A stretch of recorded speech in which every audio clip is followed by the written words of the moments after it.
Assalamualaikum warahmatullahi wabarakatuh. Semangat pagi. Saya Muhammad Nofri Zainuddin, peserta pelatihan dasar CPNS angkatan 10 dengan nomor daftar hadir 23. Di sini saya akan menyampaikan beberapa hal yang saya dapatkan setelah mengikuti pembelajaran materi tentang anti korupsi di pelatihan dasar ini. Materi anti korupsi yang saya ikuti disampaikan oleh Pak Muhammad Hari Rahmadi. Tujuan dari pembelajaran materi anti korupsi ini adalah agar kita sebagai ASN mampu membentuk perilaku yang amanah dan jujur serta berperan dalam pencegahan korupsi di lingkungan kerja kita. Korupsi sendiri secara harfiah adalah kebusukan, keburukan, kebejatan, ketidakjujuran, dapat disuap, tidak bermoral, penyimpangan dari kesucian.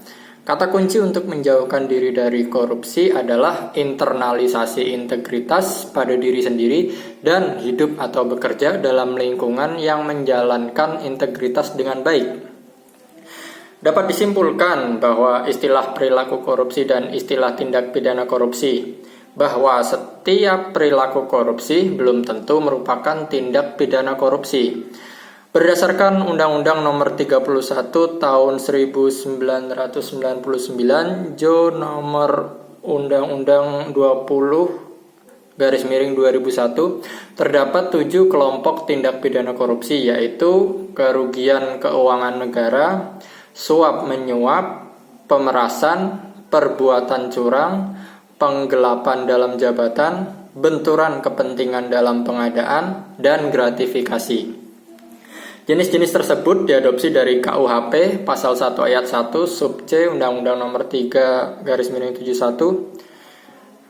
Dampak korupsi tidak hanya merugikan keuangan negara, namun ada kaitannya dengan kerusakan kehidupan. Pembangunan integritas perlu dimulai dari upaya membangun integritas individu yang selaras dengan integritas organisasi dan bangsa dengan konsep yang dikenal sebagai tunas integritas. Para tunas integritas diharapkan dapat menjalankan peran strategis dalam organisasi berupa yang pertama, peran sebagai jembatan masa depan kesuksesan organisasi. Mereka ini menjadi kumpulan orang yang selalu terdepan untuk memastikan tujuan organisasi tercapai.